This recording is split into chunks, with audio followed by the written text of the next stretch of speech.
Assalamualaikum warahmatullahi wabarakatuh. Halo sahabat Sejuta Kisah.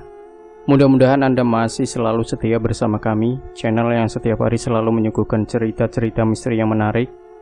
Dan untuk kesempatan kali ini kami sudah menyiapkan sebuah kisah misteri yang berjudul Mati Sebelum Kematian. Hari Senin di akhir bulan November tahun 2018, pukul 9:13 waktu Indonesia Barat, aku kedatangan tamu dua orang wanita cantik kakak beradik bersama dua anak balita perempuan kembar. Setelah mereka mengetuk pintu depan rumahku, aku pun segera membukanya dan mempersilahkan kepada mereka untuk masuk ke dalam ruang tamu. Aku mengenal salah satu di antara kedua wanita itu karena kebetulan dia pernah datang bersilaturahmi ke rumahku sebelumnya.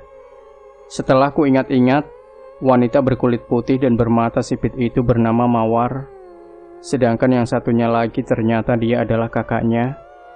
Wanita berkulit kuning langsat dan bermata bulat itu namanya Dahlia. Setelah berbasa-basi sebentar, Mawar lalu menyampaikan kepadaku tentang maksud dan tujuannya datang bersilaturahmi ke rumahku. "Mohon maaf Pak Ustadz, kedatangan kami ke sini adalah mau minta tolong sama Pak Ustadz," kata Mawar. "Apa yang bisa saya bantu Mbak Mawar?" tanya aku kepada Mawar. "Begini Pak Ustadz, kakak saya, Mbak Dahlia, akhir-akhir ini kepalanya sering merasa sakit secara tiba-tiba. Dan bersamaan dengan itu, dia suka marah-marah tanpa alasan yang jelas." Jelas Mawar kepadaku. "Sudah berapa lama Mbak Dahlia mengalami hal seperti itu?" tanya aku sambil menengok ke arah Dahlia. Kulihat Dahlia merasa tidak suka saat pandanganku beradu dengan kedua matanya. Aku pun merasa ada sesuatu yang aneh pada diri Dahlia. Dari pandangan mata batinku, ada makhluk gaib yang saat ini berada di dalam tubuhnya. Tatapan matanya penuh kebencian saat melihat ke arahku. Tapi aku berusaha untuk tetap bersikap biasa, seolah tidak ada sesuatu yang aneh pada Dahlia. "Sudah 3 bulanan Pak Ustadz," jawab Mawar sambil menoleh ke arah Dahlia. Kulihat Dahlia pun menganggukkan kepalanya dengan kaku. Lalu aku pun mencoba mengorek langsung keterangan dari Dahlia dengan bertanya kepadanya, "Mohon maaf Mbak Dahlia, apakah sebelumnya pernah mengalami sakit kepala seperti ini?" tanya aku sambil mengawasi kedua matanya. Tapi sepertinya dia menyadari kalau dirinya sedang diawasi oleh pandangan mata batinku. Dia pun mulai menjawab dengan ketus, "Tidak pernah." Jawabnya agak keras, bahkan sempat membuatku kaget. "Astagfirullah," bisikku pelan. Sepertinya makhluk gaib yang ada di dalam tubuh Dahlia sudah mulai tidak nyaman berada di dalam rumahku. Dan memang hal seperti itu sering terjadi pada orang-orang yang sedang dalam pengaruh makhluk gaib, seperti kesurupan ataupun dalam pengaruh ilmu teluh atau santet.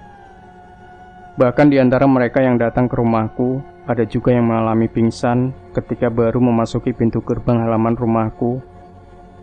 Tiba-tiba Dahlia berkata kepada adiknya Mawar, "Mawar, mari kita pulang saja. Aku benci melihat orang ini," ajak Dahlia kepada Mawar adiknya sambil melirik ke arahku. "Mohon maaf Pak Ustadz, menurut Pak Ustadz, bagaimana keadaan kakak saya?" tanya Mawar kepadaku dengan perasaan gelisah melihat sikap Dahlia.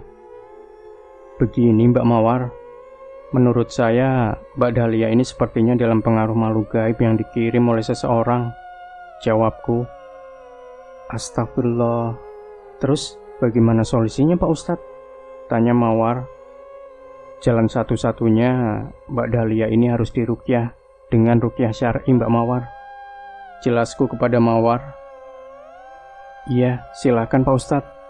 Yang penting Mbak Dahlia bisa sehat dan keadaannya bisa normal kembali seperti sedia kala," kata Mawar memohon kepada aku. "Mohon maaf sebelumnya Mbak Mawar, kalau saat ini sepertinya saya belum bisa untuk meruqyah Mbak Dahlia," kataku. "Kenapa Pak Ustadz?" tanya Mawar dengan wajah penasaran. "Karena saat ini ada anak-anak balita kembar ini, jadi saya merasa khawatir kalau mereka nanti bisa terkena dampak dari ritual ruqyah yang akan kita lakukan," Jawabku sambil menunjuk kedua anak balita itu. Oh begitu Pak Ustadz, tanya Mawar. Karena mereka masih balita dan tentunya masih sensitif dengan makhluk gaib. Saya merasa khawatir nanti mereka menjadi tempat transit jika makhluk gaib itu keluar dari tubuh Mbak Dahlia. Jelasku lagi. Baiklah Pak Ustadz. Kalau begitu, kapan Pak Ustadz? Besok, Selasa saja. Tanya Mawar berharap. Mohon maaf Mbak Mawar, kalau besok Selasa saya ada mau acara walimatul urs di tetangga saya. Jadi mungkin nanti bisanya hari Rabu saja, jawabku. Baiklah kalau begitu Pak Ustadz, kata Mawar. Oh iya Pak Ustadz, hari Rabu jam berapa? Tanya Mawar lagi. Pada asar saja Mbak Mawar. Soalnya Rabu pagi saya ada undangan ke sekolahan putri saya, jelasku. Tiba-tiba Dahlia bangkit dari tempat duduknya, lalu bergegas keluar dari ruang tamu tanpa berkata apapun kepada kami. Dan kulihat dia langsung berjalan menuju jalan umum di depan rumahku, meninggalkan adiknya Mawar beserta kedua putri kembarnya. Mawar pun langsung mohon diri kepadaku sambil membawa kedua putri balita kembarnya. Assalamualaikum Pak Ustadz. Salam Mawar berpamitan kepadaku. Waalaikumsalam, jawabku. Hari ini hari Rabu di akhir bulan November 2018. Aku telah berjanji kepada Mawar nanti sore habis asar akan datang ke rumahnya untuk membantu mengobati kakaknya Dahlia. Karena pagi ini pada pukul 9 aku masih harus menyelesaikan sebuah urusan di sekolahan putri bungsuku. Namun baru setengah jam aku berada di sekolahan putriku, ponselku berdering. Setelah kulihat ponselku, ternyata Mawar yang menelpon. Aku sudah langsung merasa sepertinya telah terjadi sesuatu dengan Dahlia. Dan ternyata benar. Setelah kuangkat ponselku, aku mendengar suara Mawar dengan nada bergetar. Dia berkata kepadaku, "Tolong segera datang ke rumah saya Pak Ustadz, sekarang." Mbak Dahlia kejang-kejang sambil mengerang-erang kesakitan. Pintanya kepadaku. "Ada apa dengan Mbak Dahlia Mbak?" tanyaku. "Tolong Pak Ustadz, kesini saja sekarang.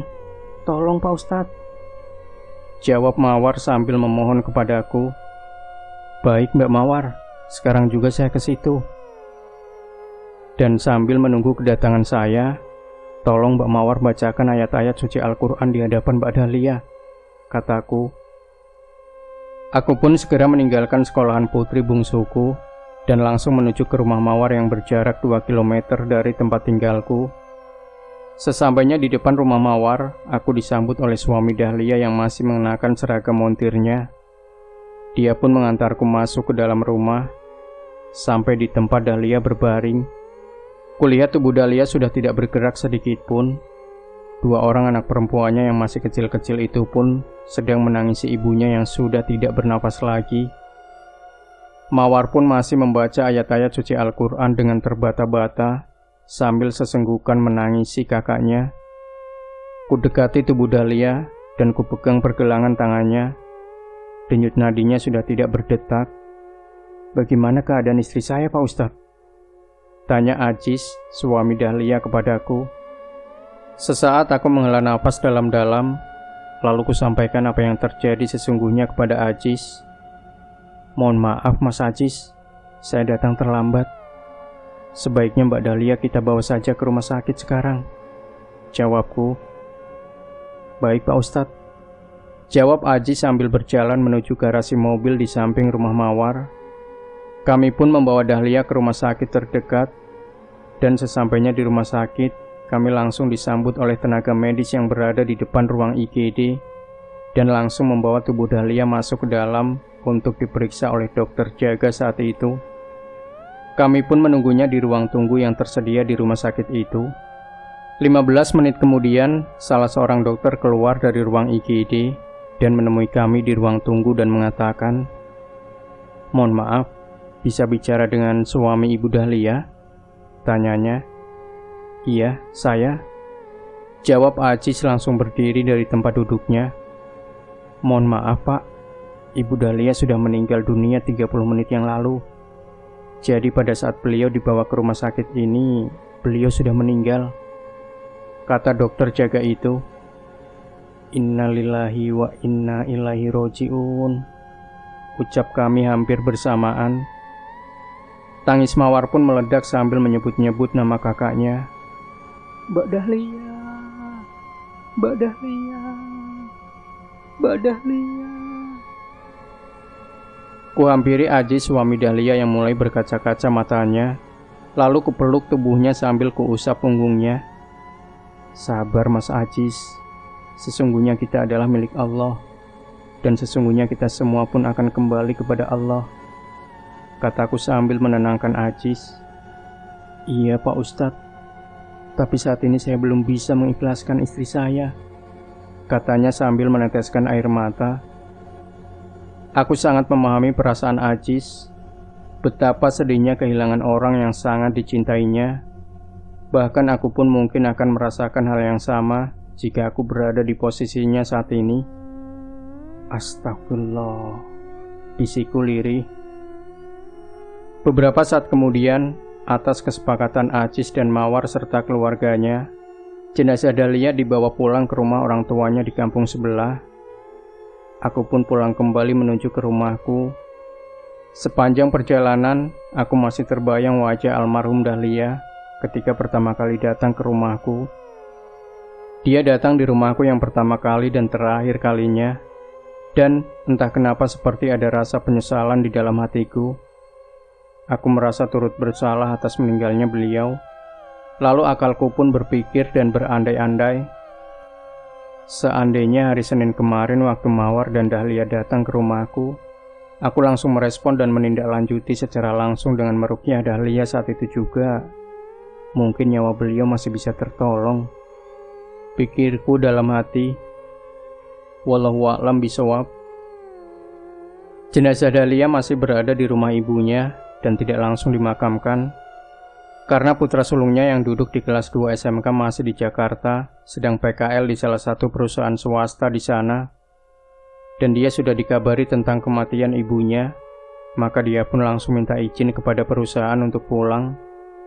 Aku sendiri merasa Dahlia belumlah meninggal dalam arti mati yang sebenarnya, karena aku merasa ada sesuatu yang ganjil dengan kematiannya. Dia tidak sedang sakit dan tidak mengalami sakit apapun. Maka malam itu, seusai sholat malam, berzikir dan berdoa, aku pun menyempatkan diri untuk bermeditasi. Dengan posisi duduk bersila menghadap kiblat, kuletakkan kedua telapak tanganku di atas lutut masing-masing, kanan dan kiri, dan kupejamkan kedua kelopak mataku. Kupusatkan pikiran dan hati pada sebuah titik. Kukosongkan pikiran dan hatiku dari segala persoalan dan kejadian yang telah berlalu, maupun segala rencana aktivitasku yang akan datang. Perlahan-lahan aku mulai melihat sebuah ruangan seperti ruangan sel. Kulihat beberapa makhluk berbadan manusia, tapi berkepala anjing berjaga-jaga di depan sel itu. Tidak jauh dari mereka, kulihat di dalam sel ada seorang wanita yang sangat aku kenal. Hah? Pekiku kaget, karena wanita itu adalah Dahlia dalam keadaan kedua tangan dirantai.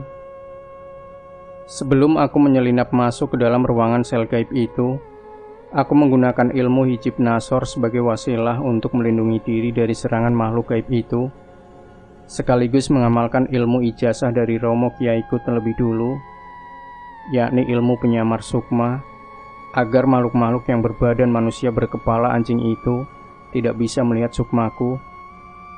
Bacaan itu diambil dari ayat ke-9 dari surah Yasin. Setelah aku benar-benar siap, kemudian aku pun masuk ke dalam ruangan yang ada sel gaib itu, sambil membaca sholawat dan ayat ke-9 dari surah Yasin itu terus-menerus. Dengan langkah pelan dan hati-hati, aku berjalan melewati di depan kedua makhluk gaib itu. Kulihat Dahlia masih duduk bersimpuh dengan kedua tangan yang masih terbelenggu rantai sambil merintih menangis. Tidak lama kemudian, datang lagi seorang makhluk gaib yang lain sambil membawa sebuah pecut berduri, dan dia menghampiri salah satu makhluk gaib penjaga pintu sel itu. Lalu dibukanya pintu sel itu, dan dia pun masuk ke dalam sel mendekati Dahlia. Sambil memutar-mutarkan pecutnya, makhluk itu menyeringai, dan memukuli tubuh Dahlia dengan pecut berduri itu. Aduh, sakit, sakit, teriak Dahlia. Melihat keadaan Dahlia yang kesakitan itu, aku pun langsung merangsek masuk ke dalam sel gaib itu dan menghalang-halangi pukulan pecut makhluk itu yang berikutnya. Dan ketika aku menghalang-halangi itulah, makhluk berbadan manusia berkepala anjing itu pun melihat keberadaanku. Maka dia pun langsung menyerangku. Akhirnya kami pun terlibat dalam perkelahian. Melihat kami bertarung, dua makhluk yang berjaga di pintu sel itu pun langsung masuk, ikut mengeroyokku. Mereka memang tidak bersenjata, tapi dari jari jemarinya mengeluarkan kuku yang sangat teruncing dan tajam, bak pisau bermata dua. Sesekali aku menggunakan pukulan jarak jauh dari ilmu hijib nasor yang aku dapatkan dari romo kiaiku ketika aku masih nyantri dulu. Lumayan juga ternyata, masih bisa untuk membuat mereka terpental mundur. Bahkan pada bagian tubuh mereka terlihat hitam gosong. Namun selang beberapa waktu kemudian, datang lagi dua, bahkan lebih. Makhluk yang lainnya sambil melolong mereka langsung menyerangku. Tiba-tiba entah dari mana datangnya, muncul seorang gadis cantik berkulit putih dan berambut panjang, dan dia langsung menghalang-halangi serangan para makhluk gaib yang akan menyerangku. Jika ku amati, gadis cantik itu berasal dari bangsaku, yakni bangsa manusia, dan sepertinya dia seumuran dengan putra sulungku. Aku pun masih bertanya-tanya dengan kedatangannya yang secara tiba-tiba itu. Kulihat aura cahaya yang terpancar dari wajah dan tubuhnya. Dia bukan orang biasa. Aku melihat sebuah tanda dari manusia indigo dari pancaran cahaya auranya itu. Iya benar, dia gadis indigo yang sudah mengasah keindigoannya dengan beberapa ilmu bela diri yang cukup lumayan. Tiba-tiba gadis cantik itu menengok ke arahku sambil berkata, "Mohon maaf Pak Ustadz, saya mohon Pak Ustadz segera kembali saja ke alam nyata, karena Dahlia adalah kerabatku. Jadi dia adalah tanggung jawabku, dan bukan tanggung jawab Pak Ustadz," katanya. Hah? Dari mana dia bisa tahu kalau aku seorang ustadz? Padahal sebelumnya aku tidak pernah berjumpa dengannya, bisikku dalam hati. Ternyata lumayan juga ilmu gadis indigo yang berparas cantik ini, gumamku dalam hati. Tapi sebagai orang yang lebih tua, sejujurnya aku merasa tersinggung dengan ucapannya, karena sepertinya dia sudah menyepelekan keberadaanku di situ. Aku pun langsung pergi dari hadapannya tanpa basa-basi. Pelan-pelan aku pun mulai tersadar kembali dari alam bawah sadarku. Aku mulai kembali dan keluar dari dimensi alam meditasiku. Perlahan-lahan ku buka kedua kelopak mataku, dan ku ambil nafas dalam-dalam untuk menstabilkan sistem pernafasan kedua paru-paruku. Tanpa ku sadari, ternyata wajah dan tubuhku berkeringat. Mungkin kecapean juga tubuhku seusai berkelahi dengan para makhluk gaib itu. Lalu ku usap peluh di dahi dan wajahku itu dengan sorbanku. Sejenak aku terpaku mengingat pertemuanku dengan gadis indigo itu di alam dimensi yang lain. Dalam hatiku masih penasaran, kenapa dia tiba-tiba muncul, bahkan sempat menyuruhku pulang. Bukankah jika kami kerjasama, mungkin bisa menolong Dahlia dari sekapan makhluk gaib itu? Pikirku. Entahlah, mungkin gadis indigo itu sudah memiliki perhitungan dan pandangan sendiri untuk mengatasi masalah itu. Ya sudahlah, jika memang begitu kemauannya, gumamku. Dan menurut pengakuannya di hadapanku, dia adalah kerabat dari Dahlia. Jadi dia merasa lebih berhak untuk memberikan pertolongan kepada Dahlia daripada aku. Tapi bagaimanapun juga, aku merasa bersalah atas tragedi yang menimpa Dahlia. Makanya aku pun berusaha sekuat mungkin untuk membantu menolong Dahlia dari cengkraman makhluk gaib itu. Tapi okelah kalau begitu. Jika kemauan gadis indigo yang masih kerabat Dahlia itu seperti itu, lagi-lagi aku berpikiran seperti itu. Aku pun berharap dan berdoa kepada Allah Subhanahu wa Ta'ala, semoga putri indigo itu bisa membantu menyelamatkan Dahlia. Kulihat jam di dinding kamarku telah menunjukkan pukul 3:30 waktu Indonesia Barat. Maka sambil menunggu masuknya waktu sholat subuh, aku menyempatkan diri untuk membaca ayat-ayat suci Al-Quran agar pikiran dan hatiku bisa tenang.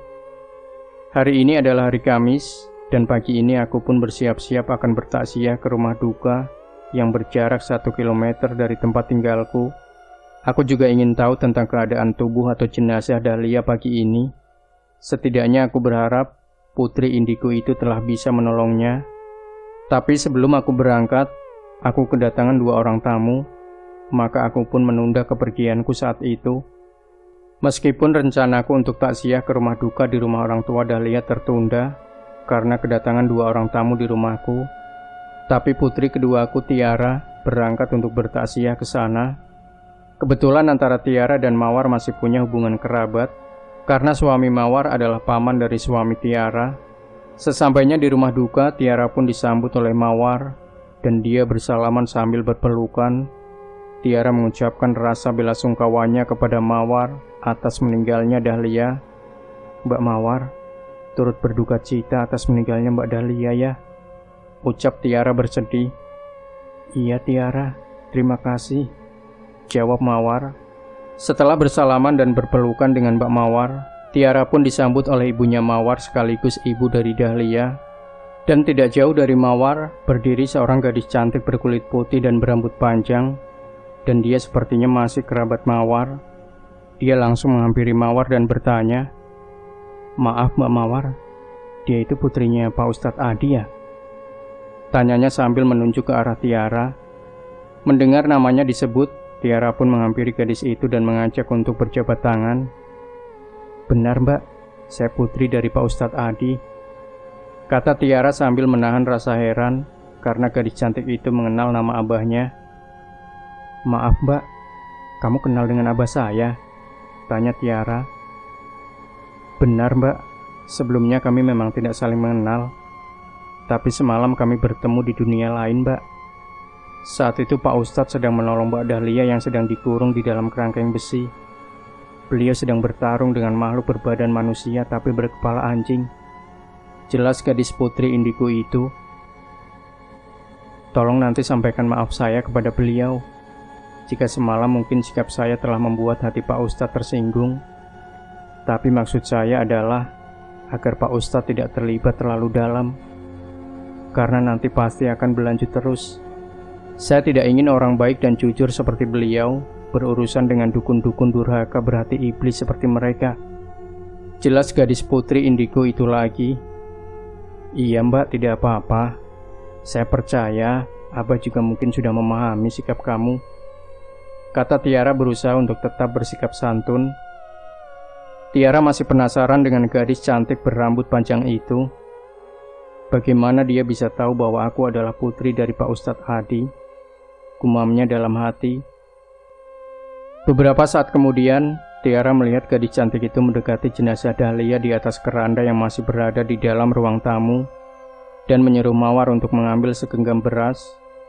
Setelah Mawar membawa segenggam beras, lalu diletakkan di atas piring keramik, dan gadis cantik yang berkulit putih dan berambut panjang itu meletakkannya persis di bawah keranda jenazah Dahlia yang mulai membiru.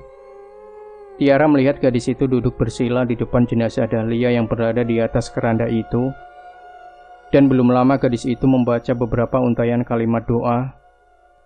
Tiba-tiba beras itu bergetar dan bergerak-gerak ke atas dan jatuh lagi ke piring keramik itu.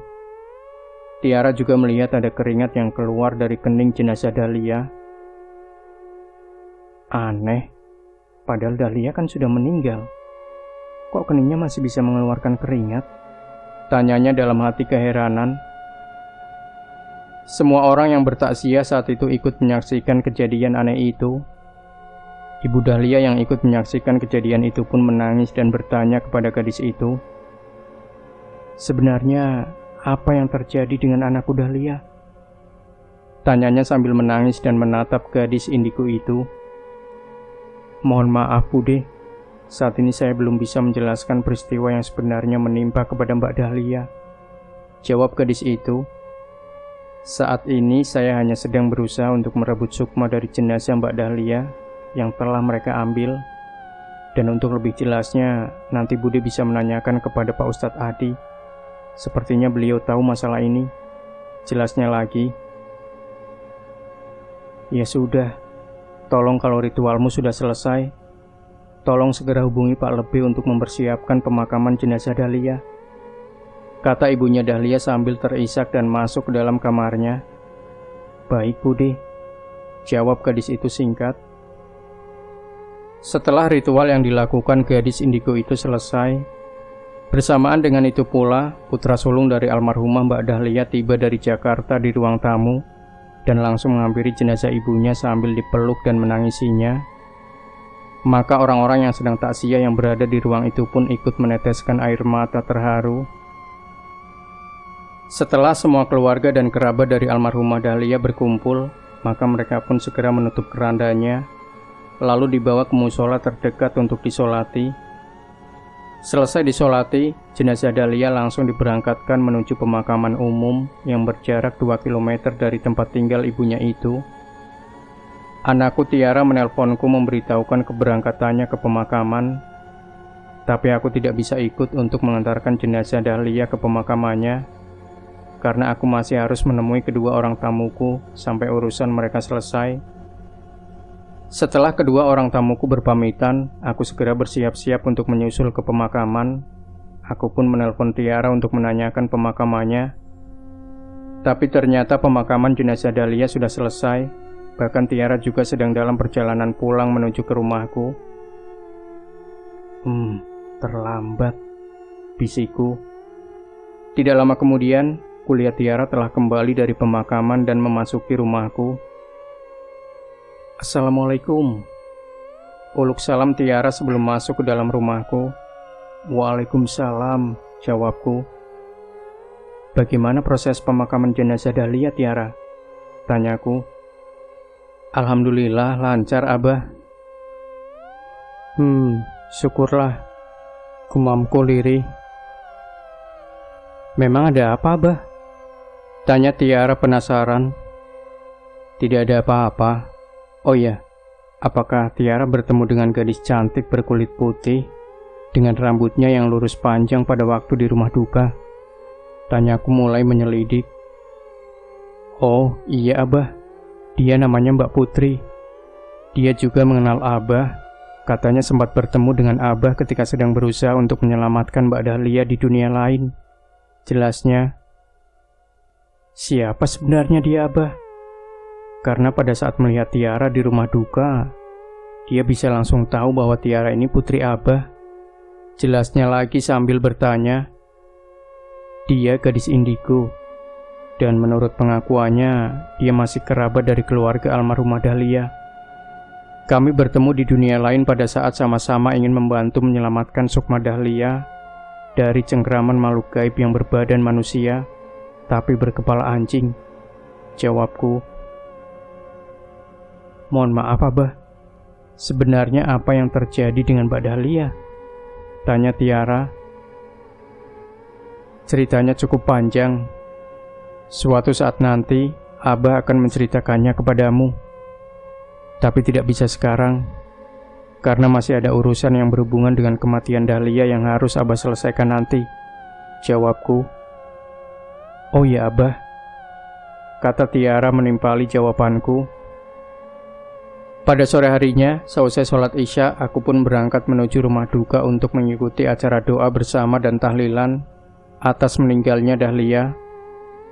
Aku datang terlambat karena sesampainya di sana, acara itu pun sudah dimulai. Aku pun mengikuti acara tersebut sampai dengan selesai. Pukul 21 aku pun berpamitan kepada keluarga almarhumah Dahlia untuk kembali pulang ke tempat tinggalku.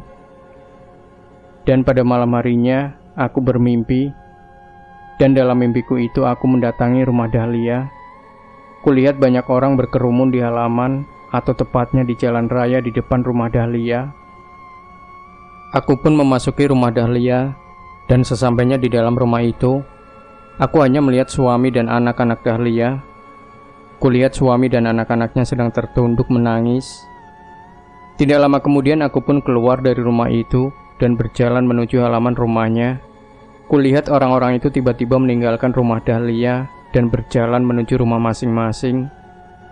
Beberapa saat kemudian, ada seorang kakek tua memanggil-manggil namaku. Pak Ustadz, hati-hati ya, karena orang yang mengambil sukmanya Dahlia itu adalah seorang dukun yang sangat tinggi ilmu kesaktiannya. Bahkan dia bisa tahu dan mengenal Pak Ustadz. sejak Pak Ustadz didatangi Mawar dan Dahlia pertama kalinya di rumah Pak Ustadz. Jelas lelaki tua itu. Bahkan dalam mimpiku itu, beliau menyebutkan nama dukun itu, sekaligus menyebutkan sebuah nama kota asal dukun itu yang berasal dari provinsi sebelah barat. Beberapa saat kemudian, aku pun terbangun dari tidurku. Aku masih mengingat-ingat tentang mimpiku baru saja. Sudah kuduga dari semula, dukun itu memang berasal dari daerah sana, bisikku. Kulihat jam dinding di kamarku telah menunjukkan pukul 2 dini hari. Aku pun segera bangkit dari tempat tidurku dan langsung berjalan menuju kamar mandi untuk membersihkan badan. Setelah mengambil air wudhu, aku pun kembali ke dalam kamar untuk melaksanakan beberapa sholat sunnah. Seusai sholat sunnah, berzikir dan berdoa, aku pun menyempatkan diri lagi untuk bermeditasi. Terlebih setelah aku mendapatkan informasi sebuah nama seorang dukun dari mimpiku beberapa saat yang lalu. Karena aku masih berharap untuk bisa menyelamatkan Sukma dari Dahlia, aku mulai bermeditasi seperti biasa dengan posisi duduk bersila menghadap ke arah kiblat. Dengan kedua tanganku kuletakkan di atas lutut masing-masing. Kedua mataku pun mulai kupejamkan. Kupusatkan pikiranku pada sebuah titik cahaya. Dan beberapa saat kemudian, perlahan-lahan aku mulai bisa melihat sebuah tempat seperti ruang tamu. Aku melihat seorang lelaki setengah baya mengenakan kopiah putih sedang duduk dan berbicara dengan seorang wanita yang masih muda, sepertinya seumuran dengan almarhumah Dahlia. Dari pembicaraan mereka, akhirnya aku mengetahui ternyata lelaki setengah baya itu adalah seorang dukun, dan namanya sama dengan nama yang aku tahu dari mimpiku semalam. Dan wanita itu ternyata adalah mantan istri pertama dari Mas Ajis, suami almarhumah Dahlia. Dari penuturan Mariati, nama mantan istri pertama Aziz kepada dukun tua yang bergelar Mbah Haji atau Mbah Haji itu, aku menyimpulkan bahwa itu sebenarnya masih mencintai Aziz mantan suaminya. Tapi karena kedua orang tuanya sudah tidak suka dengan Aziz, hanya karena Aziz seorang kuli atau buruh montir di sebuah bengkel mobil, maka menyuruh mereka untuk bercerai. Dan sejak itulah Mariati merasa tidak rela dengan wanita manapun yang akan menjadi istri Aziz. Dengan Aziz, Mariati telah dikaruniai seorang anak laki-laki yang saat itu telah berumur 2 tahun. Dan Aziz pun tetap bertanggung jawab dengan selalu mengirimi uang untuk kebutuhan putranya itu. Bahkan hingga saat usia putranya itu 17 tahun.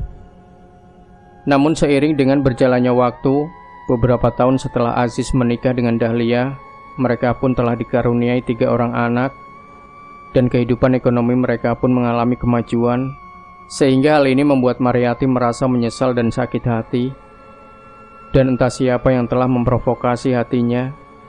Akhirnya Mariati pun mulai merencanakan niat jahatnya untuk melenyapkan Dahlia. Suatu hari Mariati pun mencari seorang dukun santet, dan dengan diantar oleh seorang teman dekatnya yang telah memberikan informasi tersebut, dia pun pergi mendatangi dukun santet yang tempat tinggalnya di luar kota, bahkan di luar provinsi tempatnya tinggal. Dari sinilah niat jahat Mariati mulai dijalankan. Itulah cerita yang aku dengar dari penuturannya Mariati istri Aziz kepada dukun santet itu. Dan setelah aku mendapatkan informasi itu, aku pun segera kembali dan mengakhiri ritual meditasiku. Perlahan-lahan kedua mataku terbuka, dan ku coba untuk mengembalikan kesadaranku dari alam bawah sadarku secara pelan-pelan. Ku hirup nafas dalam-dalam untuk menstabilkan pernafasanku, dan kulihat jam di dinding telah menunjukkan pukul 4 pagi. Tanpa ku sadari, ternyata aku telah berada di dalam dimensi alam meditasiku selama 90 menit. Subhanallah walhamdulillah, bisikku lirih. Beberapa menit kemudian, aku pun mendengar suara kumandang azan dari sebuah masjid yang ada di kampung tempat tinggalku. Maka aku langsung segera bangkit dari tempatku bersila, menuju ke belakang rumah untuk mengambil air wudhu kembali.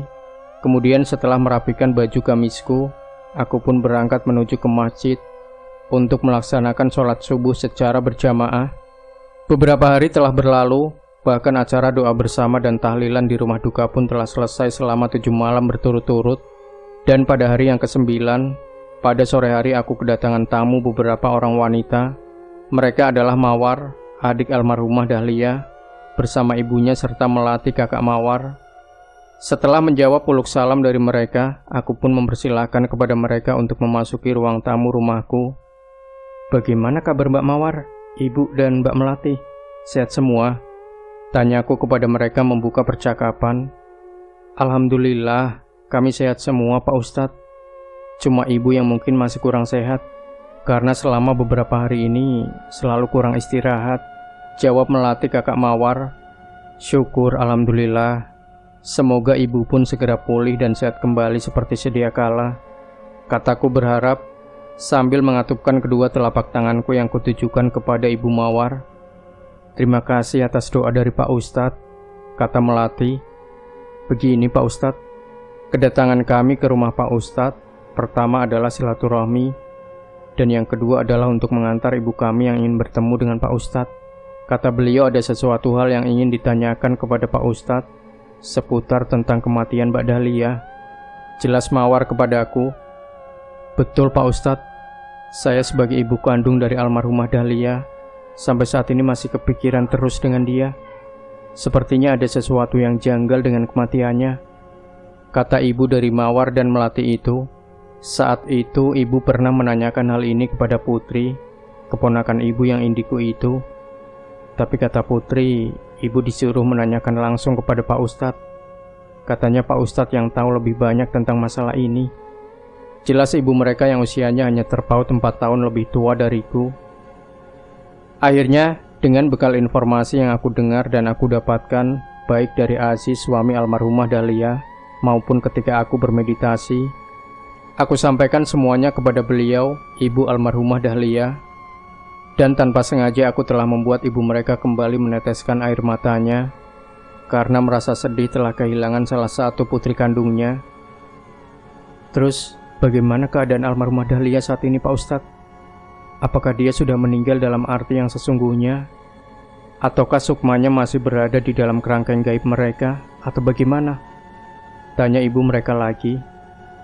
"Insya Allah, almarhumah Dahlia telah kembali kepada Allah dengan sebenarnya. Dan sukmanya yang sempat terpenjara oleh makhluk-makhluk gaib atas perintah dukun santet itu pun insya Allah sudah kembali kepada jasadnya," jelasku kepada mereka. "Mohon maaf, bagaimana Pak Ustadz bisa tahu jika memang keadaan dia demikian?" tanya Melati masih ragu. "Dan kapan almarhumah telah meninggal dunia dalam arti yang sebenarnya Pak Ustadz?" tanya Mawar ikut mendesakku. Aku pun langsung menjawab pertanyaan-pertanyaan mereka. Pada hari yang kelima sejak meninggalnya almarhumah Mbak Dahlia, saya bangun tengah malam pada pukul 2 dini hari.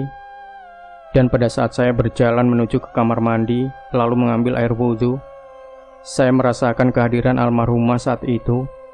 Hingga saya mengerjakan beberapa sholat sunnah, berzikir dan selesai berdoa, saya pun masih merasakan keberadaannya dekat dengan posisi saya duduk bersila, jelasku. Aku pun melanjutkan penjelasanku kepada Ibu Mawar, Melati dan Mawar tentang sukma almarhumah Dahlia. Untuk lebih meyakinkan bahwa sukma Dahlia saat ini sedang berada di dekatku, maka seusai sholat-sholat sunnah, berzikir dan berdoa, aku pun bermeditasi agar bisa terhubung dengannya. Seperti biasa aku mengambil duduk bersila menghadap kiblat dan kedua telapak tanganku kuletakkan di atas kedua lutut masing-masing. Dengan posisi punggung tegak dan pandangan lurus ke depan, pelan-pelan kututup kedua kelopak mataku. Aku memutuskan pikiran dan hatiku pada sebuah titik cahaya yang tampak saat setelah kupejamkan kedua mataku. Kuhirup dan aku keluarkan udara melalui hidungku, selaras dengan detak jantungku. Keharmonisan pikiran, hati, alur nafas yang teratur dan detak jantungku menghasilkan kesempurnaan konsentrasi. Beberapa saat kemudian, aku pun telah berada di alam bawah sadarku dan masuk ke dalam alam dimensi meditasiku. Perlahan-lahan aku melihat sosok seorang wanita dengan wajah pucat pasi. Ya, benar, dia adalah Dahlia. Kulihat dia langsung mendekatiku dan berkata sambil memohon, "Tolonglah saya, Pak Ustadz.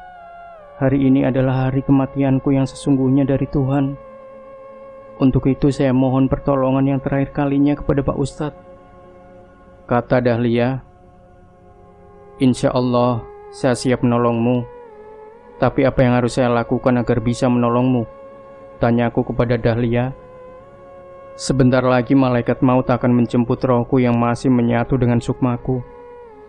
Maka pada saat itulah, tolong Pak Ustadz mendoakan untukku, sebagaimana doa ketika Pak Ustadz mendoakan untuk mayit.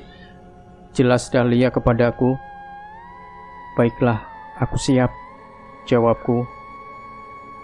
Dahlia pun memberiku isyarat untuk mengikuti langkahnya, hingga sampailah kami di sebuah tempat keberadaan tubuh Dahlia yang tergeletak, tidak berdaya di dalam sel makhluk gaib itu. Bersamaan dengan itu pula, sukma Dahlia telah menghilang dari hadapanku. Kulihat masih ada beberapa makhluk berbadan manusia, tapi berkepala anjing di depan sel itu. Sebelum aku berdoa, aku pun melindungi seluruh tubuhku dengan ilmu hijab syakron untuk mengantisipasi serangan dari makhluk-makhluk gaib yang masih berjaga di depan sel itu. Tentunya agar aku bisa lebih khusyuk dalam berdoa di sini. Ilmu hijab syakron ini fadilahnya adalah untuk menahan serangan, sekaligus mengembalikan serangan lawan dengan tanpa bergerak sedikit pun. Maka selanjutnya aku pun mulai berdoa dengan khusyuk dan sungguh-sungguh sesuai dengan permintaan Dahlia. Setelah selesai berdoa, aku melihat tubuh Dahlia bergetar dan mengeluarkan cahaya hitam pekat. Dan tidak lama kemudian, terpancar sinar putih yang sangat menyilaukan kedua mataku, hingga aku pun menutup kedua mataku karena tak kuat untuk melihatnya. Dan tiba-tiba sinar putih yang sangat menyilaukan tadi lenyap dari pandanganku.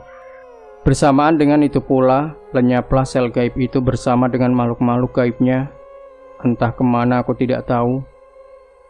Alhamdulillah, bisikku bersyukur. Dalam keyakinanku, semua kejadian itu menunjukkan bahwa ruh dan sukma Dahlia telah kembali ke tempat asalnya dengan kuasa Tuhan. Wallahu a'lam bishawab, hanya Tuhan yang tahu segalanya. Maka aku pun segera mengakhiri ritual meditasiku. Pelan-pelan kubuka kedua kelopak mataku dan kuhirup nafas dalam-dalam untuk menstabilkan kembali sistem pernapasanku. Pada saat itu, aku pun mencium bau aroma bunga melati yang sangat jelas menusuk hidungku. Mungkin itu adalah aroma sukma Dahlia yang telah kembali kepada jasadnya di kuburannya. Demikianlah kejadian yang saya alami pada malam yang kelima sejak meninggalnya Mbak Dahlia, Bu. Jelasku kepada ibu dari almarhumah Dahlia, sekaligus ibu dari Mawar dan Melati. Jika memang seperti itu kejadiannya, saya bersyukur alhamdulillah. Setidaknya saat ini arwah anak saya sudah bisa tenang, karena sudah kembali kepada Allah Subhanahu wa Ta'ala ya Pak Ustadz. Kata ibu mereka. Insya Allah Bu, kita doakan saja agar arwah almarhumah Dahlia akan diterima di sisi Allah Subhanahu wa Ta'ala, diampuni segala dosa-dosanya, diterima amal ibadahnya, dan dilindungi dari fitnah kuburnya. Amin, jawabku sambil mendoakan almarhumah Dahlia. Amin. Ya sudah Pak Ustadz, terima kasih atas bantuan dan penjelasannya. Semoga segala hajat Pak Ustadz akan dimudahkan dan dikabulkan oleh Allah Subhanahu wa Ta'ala. Amin. Kami mohon pamit, kata Melati sambil bangkit dari tempat duduknya yang diikuti Mawar dan ibu mereka. Kulihat wajah mereka sekarang lebih cerah dan lebih fresh dibandingkan saat pertama kali mereka datang di rumahku tadi. Semoga pikiran dan hati mereka pun sekarang benar-benar lega setelah mendengar beberapa penjelasan dariku mengenai keadaan Dahlia yang sesungguhnya saat ini. Sejak peristiwa itu, akhirnya Mawar, Melati maupun ibu mereka sering bertandang ke rumahku, sekedar untuk silaturahmi maupun musyawarah tentang masalah apapun yang sedang mereka hadapi. Hingga hubunganku dengan mereka pun sudah seperti keluarga sendiri. Aku pun bersyukur karena di balik sebuah musibah pasti ada hikmah. 3 tahun telah berlalu, Mas Aziz pun telah menikah lagi dengan seorang janda tidak beranak. Dan dari berita yang aku dengar, mereka pun hidup bahagia bersama anak-anak almarhumah Dahlia. Dan pada minggu awal Desember tahun 2021 yang lalu, aku mendapat kabar bahwa putra Mas Aziz dari mantan istri pertamanya, yakni Maryati, telah meninggal dunia karena sakit. Innalillahi wa inna ilaihi raji'un. Apakah musibah atas meninggalnya anak Maryati itu merupakan karma dari ulah Maryati yang telah berbuat jahat kepada almarhumah Dahlia atau bukan? Aku tidak tahu dengan pasti tentunya, Karena segala musibah yang menimpa manusia pada hakikatnya adalah atas kehendak Tuhan, dan jikapun sekilas terlihat ada hubungan sebab akibat dari terjadinya musibah itu, biasanya jalan kisah manusia itu hanyalah sebagai wasilah atau perantara semata darinya. Sebagaimana firman Allah Subhanahu wa taala di dalam Al-Qur'an surat At-Taqabun ayat 11, tidak ada suatu musibah pun yang menimpa seseorang kecuali dengan izin Allah, dan barang siapa beriman kepada Allah, niscaya Allah akan memberi petunjuk kepada hatinya, dan Allah Maha mengetahui segala sesuatu. Maha benar Allah dengan segala firman-Nya.